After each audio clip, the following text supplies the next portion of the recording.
누군가를 섬긴다는 것은요, 굉장히 귀한 일이에요. 그렇지만 이제 이 섬김을 생각하다 보면은 다양한 요소를 생각하게 될 수밖에 없는 것 같습니다.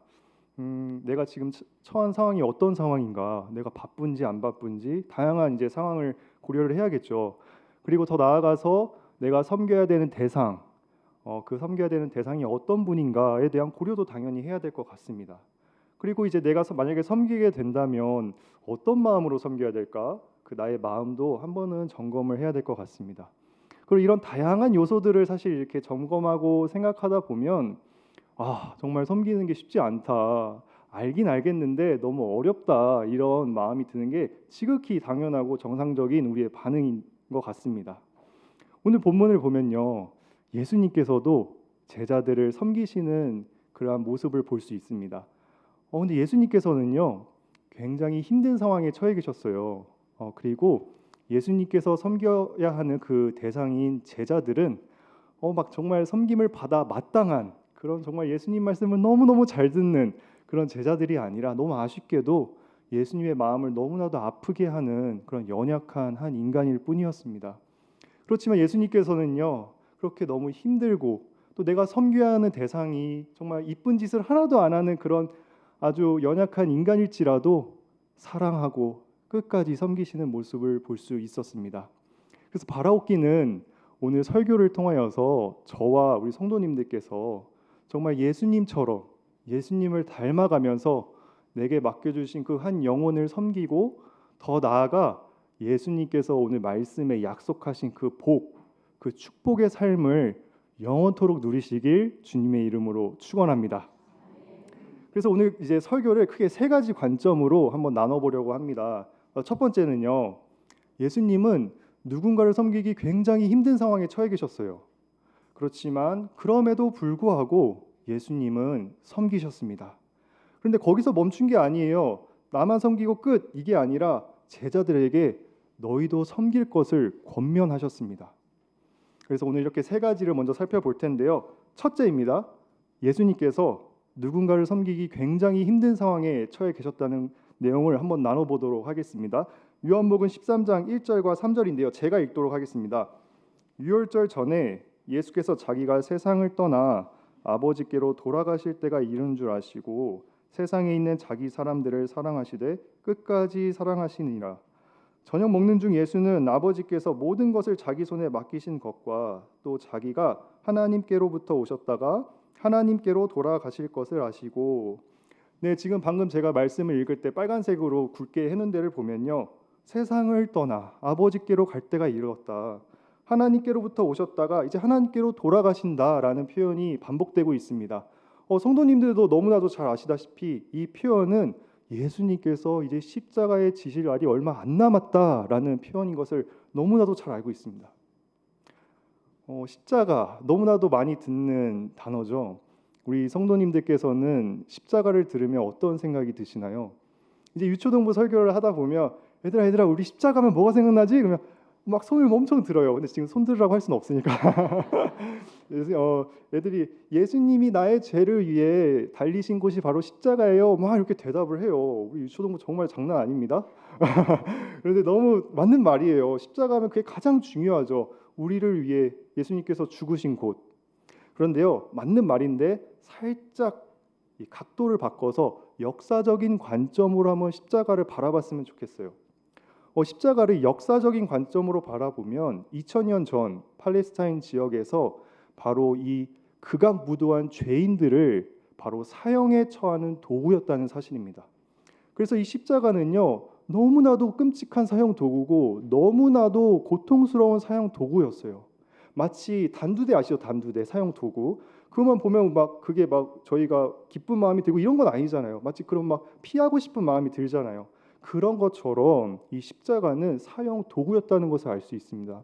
그래서 예수님께서는요, 너무나도 잘 알고 계셨어요.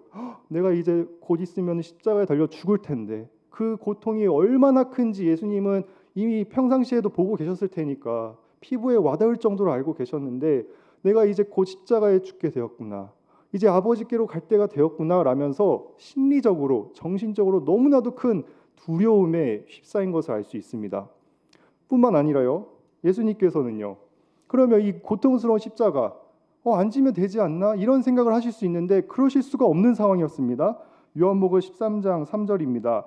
저녁 먹는 중 예수는 아버지께서 모든 것을 자기 손에 맡기신 것과 또 자기가 하나님께로부터 오셨다가 하나님께로 돌아가실 것을 아시고, 지금 아버지 하나님께서 예수님께 모든 것을 맡기셨어요.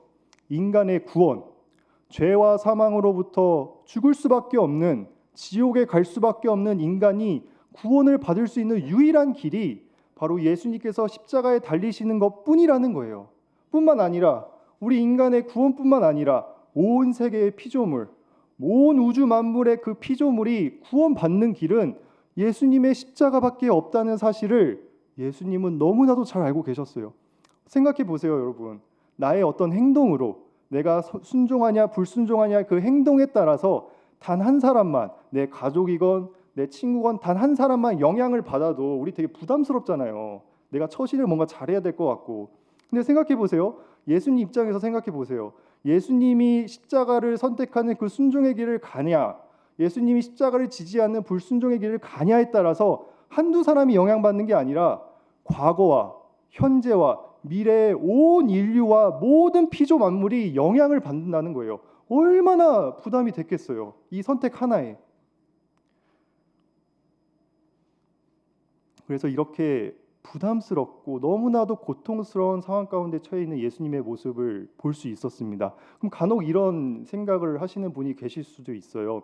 아니, 예수님은 하나님이시잖아요. 하나님이시면은 뭐 그 십자가 고통 그렇게 클까요? 뭐 순간적으로 안 아프게 한다던가 이런 뭔가 다양한, 왜 전지전능하시니까 이런 질문을 하실 수 있어요. 맞아요. 그 명제는 절반은 맞고 절반은 틀려요. 무슨 말이고 하니, 예수님은 하나님이 맞으세요. 그 명제는 맞아요. 그렇지만 예수님이 하나님이시기 때문에 어떤 고통과 두려움도 느끼지 않는다라는 명제는 틀렸습니다. 예수님께서는요, 신성을 가지고 계시지만 인성도 가지고 계세요. 완전한 하나님이시지만 동시에 완전한 인간이시기 때문에 예수님은 이 땅을 살아가면서 희노애락을 다 느끼고요, 사람들과 같이 두려움, 기쁨, 즐거움 다 느끼신다는 겁니다. 자, 요한복음 12장 27절 상반절입니다. 지금 내 마음이 괴로우니 무슨 말을 하리요? 예, 지금 예수님께서요, 이 십자가의 죽음을 앞두고 제자들 앞에서 하신 말씀이에요. 지금 내 마음이 괴롭다는 거예요. 지금 직접적으로 표현하셨잖아요. 괴롭다고.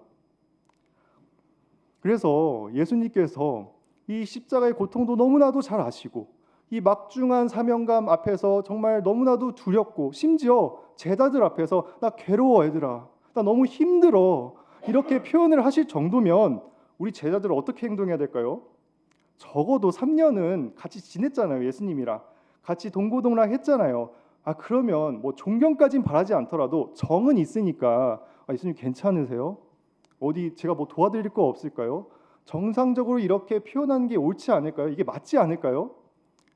그런데 우리 제자들, 이 상황에서 예수님께서 너무너무나도 고통스럽고 힘든 이 상황에서 어떻게 행동하고 있는지, 같은 상황인 누가복음을 한번 보도록 하겠습니다. 누가복음 22장 24절입니다. 또 그들 사이에 그 중 누가 크냐 하는 다툼이 난지라. 네, 여러분 한번 상상을 한번 해봤으면 좋겠습니다. 이게 지금 무슨 상황이냐면요, 예수님께서 이제 십자가에 죽으실 날이 얼마 안 남았는데 제자들의 마음속은 온통 이런 생각뿐이에요. 내가 한 자리 차지해야 되는데, 저 예수님 내가 지금 3년 동안 뭐 고기도 버리고 가족 다 버리고 왔는데 내가 적어도 한 자리는 차지해야 되는데, 근데 이왕 차지하는 김에 거하게 한번 큰 자리 한번 차지했으면 좋겠다. 예수님께서 다윗과 같이 이 온 세계를 무력으로, 권력으로 이제 다 통치하실 텐데, 그때 내가 한번 그 예수님의 왼팔이 되든가 오른팔이 되든가 한번 한 자리 차지해야지 하면서 서로 막 다투고 있는 거예요. 예수님의 마음도 모르고. 너무한 거 아닙니까, 여러분? 예수님께서 그동안 나자지라고 가르쳐 주셨고요, 섬기라고 가르쳐 주셨고, 그동안 수많은 그 진리의 말씀으로 알려주셨음에도 불구하고 우리 제자들은 그걸 귓등으로 듣는 거예요. 필요 없다는 거예요. 당신을 통해 내가 이득 보고 싶다는 거예요.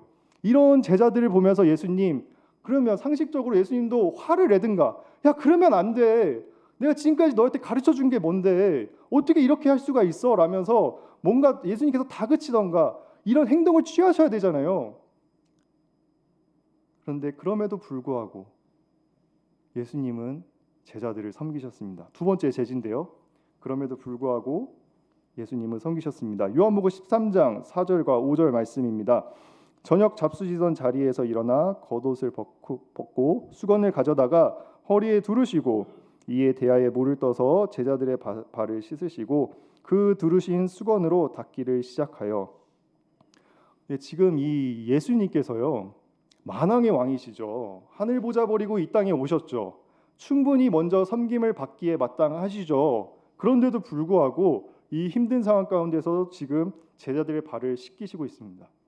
지금 이 당시 팔레스타인 지역 당시를 한번 생각해 보자면요, 팔레스타인 지역에서는 이제 샌들을 신고 다녔다고 해요. 온도가 아무래도 높다 보니까 건조하고, 그래서 밖에서 이렇게 생활을 하다가 집으로 돌아오면 이제 발을 씻었다고 해요. 근데 보통 이제 손님을 초청을 해서 발을 씻을 때 누가 그 발을 씻어줬냐면 종, 노예, 그 집의 가장 낮은 사람인 노예가 손님의 발을 씻어주었다고 해요. 근데 지금 본문을 보면 누가 누구의 발을 씻고 있죠? 네, 예수님께서 제자들의 발을 씻고 있습니다. 다시 말해서 지금 너무나도 힘들어요. 당장 내일 모레면 이제 죽으셔야 돼요. 너무나도 고통스럽고 이 막중한 사명 앞에 짓눌리고 계시고 있는데 괴롭다고 표현까지 했잖아요. 근데 이 와중에 스스로 노예로 자처하셔서 자존심이고 뭐가 없죠. 다 내려놓은 거예요. 힘든데 다 내려놓고 무릎을 꿇으시고 제자들 앞에서 한 명 한 명 그 떼꾸정 나는 그 발을 한 명 한 명 씻으시는 거예요. 그래서 저는 이 말씀을 묵상하면서 잠깐만, 서로 다투고 있는 제자들, 근데 갑자기 예수님이 발을 씻으신다? 뭔가 변화가 있겠지.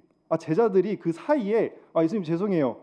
제가 이 뭔가 한 자리 차지하고 싶어서 다퉜는데 죄송해요. 이제 제가 돌이키고 다시 예수님 잘 따를게요. 예수님 어디 편찮은 데 없으세요? 이렇게 뭔가 변화가 있겠지. 그러니까 예수님도 그 제자들의 변화된 모습을 보면서 야, 그래 너가 이제 정신 차렸구나. 그래 내가 한번 섬겨줄게 하고 이렇게 섬겼겠지라는 생각을 했어요. 그런데 너무나도 안타깝게도 이 제자들은 더욱더 악랄하고 더욱더 자신 안에 있는 그 죄성이 드러나는 것을 볼 수 있습니다. 요한복음 13장 11절 상반절입니다. 이는 자기를 팔 자가 누구인지 아심이라. 네, 지금 가룟 유다를 두고 하신 말씀인데요. 이 가룟 유다가 나아지기는커녕 지금 예수님을 팔 생각으로 온통 가득 차 있는 거예요. 예수님께서 지금 무릎을 꿇고 그 가룟 유다의 발을 씻기시고 있는데 그 와중에 눈 아래로 예수님을 바라보면서 속으로는 빨리 팔아야 되는데, 빨리 해서 은 30냥 내가 빨리 벌어야 되는데, 온통 이 생각뿐인 거예요. 근데 더 놀라운 거는 사람이 그 사실을 예수님께서 그 사실을 모르고 씻었으면 그나마 낫잖아요. 상처는 안 받잖아요. 근데 너무나도 슬프게도 요한복음 13장 12절 다시 한번 보겠습니다. 상반절. 이는 자기를 팔 자가 누구인지 아심이라. 아셨다고 합니다. 지금 발을 씻고 있는데 가룟 유다를 바라보면서 너가 나를 팔 거야. 나는 알아. 암에도 불구하고 지금 발을 씻기고 있는 거예요. 도저히 그 공감이 안 돼요. 공감이. 어떻게 이게 가능하지? 나를 팔 배신자의 발을 어떻게 씻어주지? 더 나아가서요. 수제라고 하는 베드로 어떻습니까?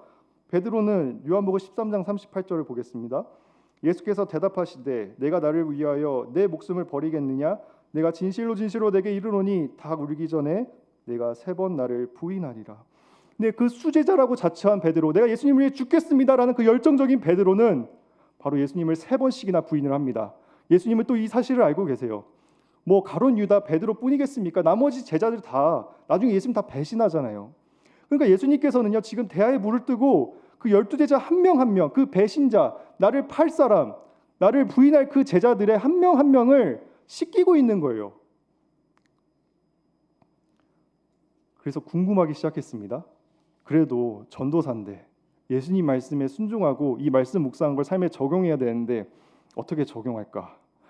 근데 도무지 공감이 안 돼요. 뭐라도 공감이 되던가 깨달음이 있어야 적용을 하잖아요. 그런데 예수님이 편한 상태면 이해가 되는데 이제 십자가를 앞두고 너무 고통스러운 상황인데 여러분도 퇴근하고 집에 오시면 너무 힘들고 예민해지잖아요.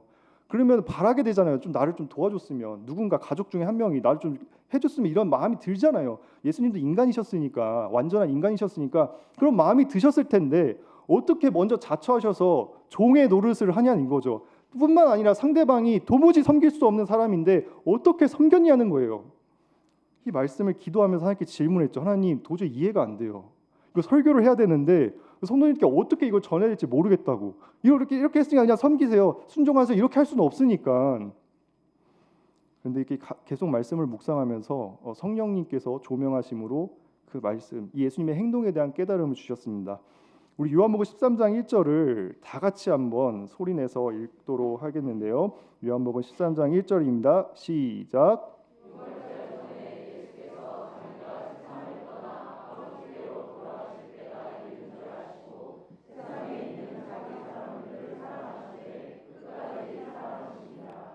네, 예수님께서 사랑하시되 끝까지.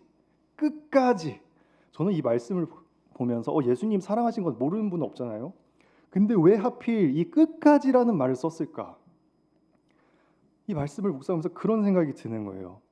예수님께서 제자들 발을 씻기시는데 가룟 유다가 발을 씻기는 예수님을 눈 아래로 바라보면서 은 30냥에 빨리 팔아야지, 그 30냥으로 내가 뭘 먹고 뭘 할까, 내가 어떻게 이걸 즐길까 생각하고 있는 가룟 유다를 바라보면서 속으로, 그래 가룟 유다야, 너가 나를 30냥에 팔 거야, 넌 나를 배신할 거야, 그런데 그럼에도 불구하고 나는 너를 끝까지 사랑할 거야, 나는 너를 끝까지 사랑할 거야.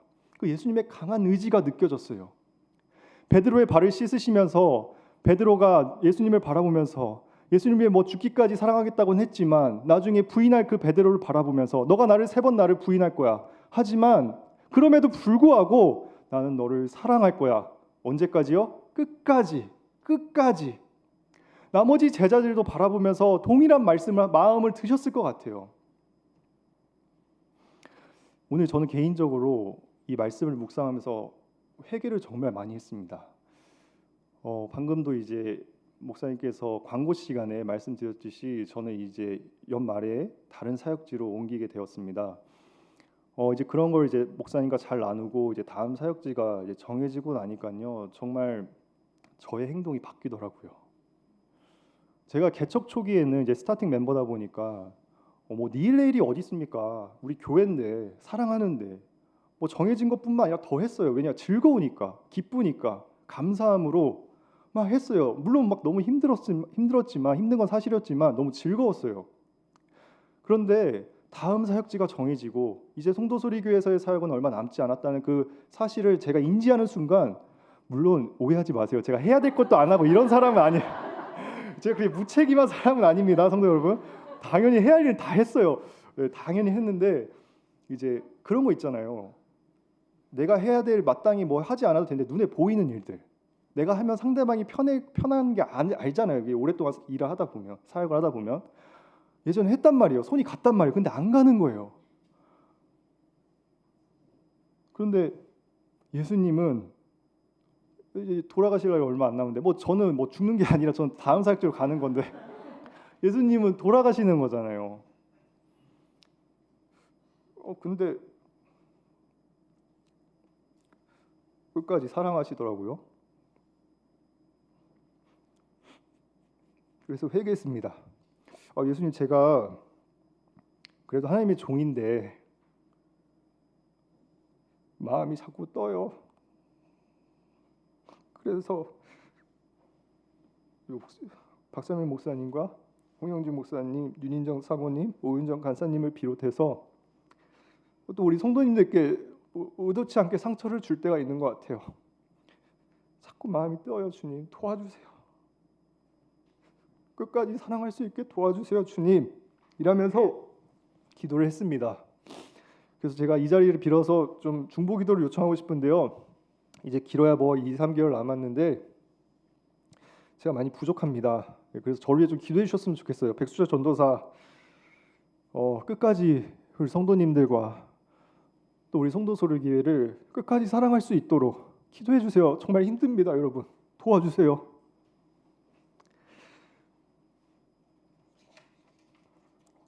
그리고 혹시 이제 이 성도님들 가운데 저처럼 혹시라도 마음이 점점 뜨고 계신 성도님이 계신가요?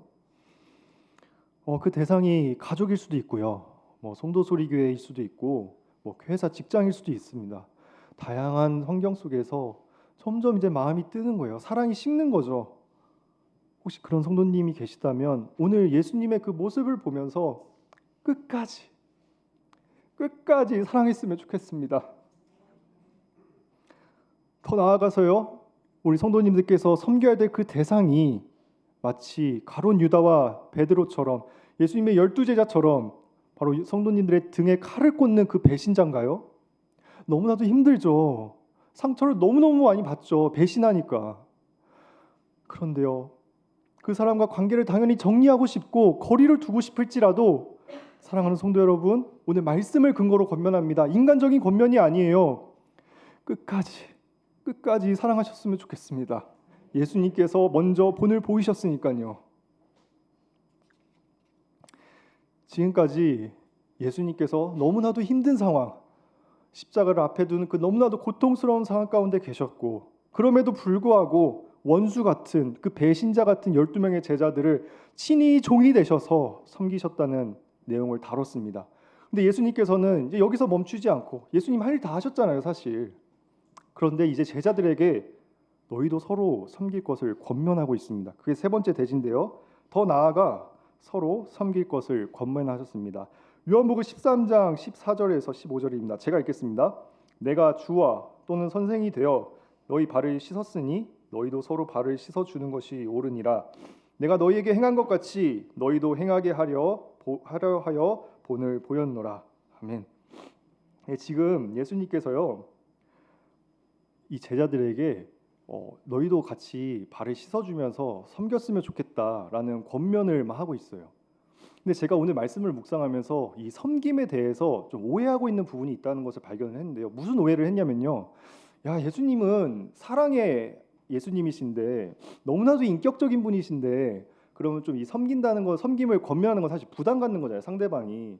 그러면 이제 예수님께서는 인격적으로 제자들아, 너희들이 좀 이렇게 내가 먼저 본을 보였으니까 좀 서로 섬겼으면 좋겠어. 근데 너무 좀 부담 안 가졌으면 좋겠어. 부담 갖지 말고 혹시라도 너무 마음이 어려우면 지금 당장 안 해도 되니까 나중에 기도해보고 천천히 해. 이러면서 최대한 섬기라는 권면은 해야겠고, 근데 부담은 드리기 싫으니까 최대한 이렇게 뭔가 소극적으로 권면을 했을 거라고 저는 생각을 했습니다. 오늘 말씀을 깊이 있게 묵상하기 전에. 그런데 놀랍게도 예수님은 그렇게 권면하시지 않았습니다. 요한복음 13장 14절 하반절인데요. 다시 한번 보도록 하겠습니다. 너희도 서로 발을 씻어주는 것이 옳으니라. 이 옳으니라라는 말을 이제 헬라어 원어로 한번 살펴보면요, 그 뜻이 뭐뭐 해야만 해, 뭐뭐 해야만 한다라는 의미예요. 그래서 이 뜻을 살려서 직역을 하자면 요한복음 13장 14절 하반절을 다음과 같이 읽을 수 있겠죠. 너희도 서로 발을 씻어줘야만 해. 너희도 서로 섬겨야만 해. 라면서 다소 부담을 주는 거예요. 부담을. 물론 오해하지 마세요. 예수님이 인격적이신 분이기 때문에 must, have to, 뭐뭐 해야만 해. 막 권위적으로 하시는 건 아니에요. 영어로 ought to라고 해서 약한 의무감을 주고 있습니다. 그래서 저는 궁금했어요. 왜 이렇게 부담감까지 주실까? 이 섬김은 우리 자유의지를 갖고 있고 인격적인데 그냥 이렇게 상대방한테 주고 권면까지 하고 더 이상 관여 안 하면 되지 않나? 예수님 뭔가 이렇게 조급하신 건가? 왜 이렇게 부담을 주시지? 이런 생각이 들었는데요. 예수님의 그 진짜 의미, 왜 그렇게 부담을 주면서까지 제자들에게 너희 섬겨야만 해, 너희 꼭 섬겨야만 해 라는 말씀을 하셨는지를 요한복음 13장 17절을 읽으면서 알 수 있었습니다. 너희가 이것을 알고 행하면 복이 있으리라. 아멘. 지금 예수님께서는요, 막 일손이 부족하니까, 내가 이제 죽을 날이 얼마 안 남았으니까 뭔가 다급한 마음에 조급하니까 야 빨리빨리 섬겨, 이게 아니라 그 큰 계획은, 큰 뜻은 복을 주고 싶은 거예요. 복. 이 축복, 이게 사람들마다 다양할 수 있겠죠. 어느 분에게는 물질적인 복일 수도 있습니다. 어느 분에게는 관계의 회복일 수도 있고요. 어느 분에게는 건강의 회복일 수도 있어요. 다양한 사람마다 하나님이 판단하셔서 하나님이 보시기에 복을 주고 싶으시다는 거예요. 그런데 성도 여러분, 이제 이 설교를 들으면서 성도님들께서는 아셨어요. 아, 예수님의 섬김의 의미가 이런 의미구나. 내가 이렇게 해야겠구나 아셨는데 요한복음 13장 10절 다시 한번 읽어보겠습니다. 너희가 이것을 알고 행하면 복이 있으리라. 다시 한번 읽어볼게요. 너희가 이것을 알고 행하면 복이 있으리라. 이 복은요, 절대로 이 설교 시간에 듣고 아는 거에서 멈추면 누릴 수 없습니다. 이 복은요, 행하셔야 돼요. 이 설교 들으시고 문 밖을 나가셔서 기도해 보시고, 하나님 제가 무엇을 섬겨야겠습니까? 하나님 제가 성도소리교회에 어떤 역할을 해야 되겠습니까? 여쭤보시고 하나님이 주시는 마음이 있으면 교역자 상담을 거친 뒤에 건강하게 행하셔야만 이 복을 누릴 수 있다는 거예요. 이제 얼마 전에 우리 이제 목사님께서 광고 시간에 유초등부, 중고등부 또 이제 반입팀 섬김에 대해서 광고를 해주셨습니다. 유초등부 총 3명이 필요하다고 말씀을 드렸고요. 중고등부는 총 2분, 그 다음에 이제 반입팀 총 2분 해서 총 7분의 이제 섬김이 필요한 시점이었는데요. 질문 하나 한번 해보겠습니다. 몇 분이 섬김을 지원하셨을 것 같아요? 네, 정말 딱 한 분 지원을 하셨더라고요. 어제 기준이에요. 어제 오늘 제가 말씀하신 저는 잘 몰랐을 텐데 그 중고등부 선생님으로 한 분이 섬기셨더라고요. 그래서 저는 처음에 이 사실을 어제 딱 접하고 나서 그 섬김에 대한 설교니까 당연히 이제 연관이 되죠. 근데 이제 이런 마음이 들었어요. 아, 좀 뭔가 섭섭하다. 아니 뭐 오해하지 마세요. 중고등부는 있는데 유초등부는 없네. 이런 걸로 섭섭한 건 아니에요. 그런 건 아니고 그냥 인간적으로 왜냐면 이제 그렇게까지 막 사진까지 보여주시면서 학생 대비 선생님 너무 적으니까 했는데도 불구하고 아무도 안 계셔서 섭섭하다는 마음이 들었어요. 그런데 이제 오늘 말씀을 묵상하면서 이 섬김에 대한 의미를 쭉 보면서 이제 안타까운 마음이 들더라고요. 왜냐하면 이게 섬기면은 행하면은 예수님이 복을 주신다고 약속을 하셨는데, 즉 예수님께서 어마어마한 복, 우리 인간의 관점으로 볼 수 없는 그 하나님의 축복이 어마어마하게 있는데 행하기만 하면 주려고 지금 예수님 대기하고 있는데 마치 의도하시진 않았지만 그걸 걷어차는 기분이 드는 거예요. 필요 없어요, 주님. 나는 복 괜찮아요. 이런 그림이 그려져서 안타까운 거예요. 그래서 이 시간 단순히 저는 오해하지 마세요. 유초등부, 중고등부 반입팀을 섬겨주세요 하려고 나온 자리가 아니고요. 저는 말씀을 선포하려고 나왔습니다. 그리고 성도님들께서는 단지 복 받기 위해서 나 복 한번 받아보자. 저 백수철 전도사가 말하는 성경에 써 있는 복 한번 누려보자 라고 섬기시면 안 되는 거 아시잖아요. 우리 무엇을 하든지 먹든지 마시든지 무엇을 하든지 다 하나님의 영광을 위해서 해야 되잖아요. 사랑하는 마음으로 해야 되잖아요. 그래서 이 자리를 빌어서 다시 한번 권면을 드릴게요. 근데 좀 부담감을 줘야 되는데 제 성격이 부담감을 또 못 줘요. 예수님은 부담감을 주셨는데 여러분 부담감을 가지시고 거룩한 부담감이죠. 웃으시면 이거 부담감 안 되는데. 네. 부담감을 제발 가져주세요. 예수님께서 부담감을 주셨어요, 제자들한테. 그리고 꼭 섬겨주셨으면 좋겠고요. 두 번째로 마지막인데요. 혹시라도 잘 섬기시는 성도님 가운데 이제 연말도 되고 하니까 뭔가 이제 좀 힘이 빠진다. 이제 좀 뭔가 그만두고 싶다. 당연한 그런 마음이 들 수도 있는데 여러분 이 섬김을 시작하실 때 여러분들이 막 하고 싶어서 하신 게 아니라 기도도 하시고 또 나눔도 하시고 여러 분별 과정을 거쳤고 궁극적으로 하나님께서 열어주셨잖아요. 허락을 해주셨잖아요. 마찬가지로 이 섬김을 내려놓으실 때 그런 마음이 드신다면 하나님께 기도했으면 좋겠어요. 하나님, 제가 지금 이러이러한 마음이 드는데 이게 정말 나로부터 나오는 마음인지 아니면 진짜 하나님께서 때가 돼서 내려놓으시라는 건지 분별하길 원해요. 하나님 알려주세요. 기도해 보시고요. 정말 하나님께서 크신 계획 안에서 내려놓아라 하면은 교역자분과 상담을 통해서 건강하게 내려놔야겠죠. 하지만 그게 아니라면 끝까지 사랑하고 끝까지 섬겨주셨으면 좋겠습니다. 그래서 사랑하는 성도 여러분, 오늘 말씀을 통해서 우리가 진짜 하나님의 영광을 위하여서 또 예수님처럼 그렇게 힘든 상황 가운데 처해 계셔도 우리가 섬겨야 되는 대상이 배신자와 같이 우리에게 상처를 줄지라도 끝까지 예수님을 의지해서 사랑하고 섬기는 우리 성도소리교회 되길 주님의 이름으로 축복합니다.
말씀을 기억하며 기도하길 원합니다. 우리가 정말 이 교회 너무나도 귀한 예수님께서 피로 사신 이 성도소리교회 하나님께서 부르셨는데, 주님, 이제 1년이라는 시간이 지났고 제가 그동안 섬기지 않고 있다면 하나님 제게 말씀해 주세요. 제가 무엇을 섬겨야겠습니까? 하나님, 제가 그동안 마음이 닫혀 있어서 아직 이 교회를 잘 몰라서 섬기지 않았다면 주님, 오늘 이 설교 말씀을 듣고 섬기길 원해요. 그런데 제가 원하는 섬김의 자리가 아니라 하나님께서 원하시는 그 자리에서 제가 섬기길 원해요. 그리고 제가 끝까지 사랑하고 끝까지 섬길 수 있게 해달라고 이 시간 주여 한번 부르짖고 다 같이 통성으로 기도하겠습니다. 주여.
사랑하는 주님, 감사합니다.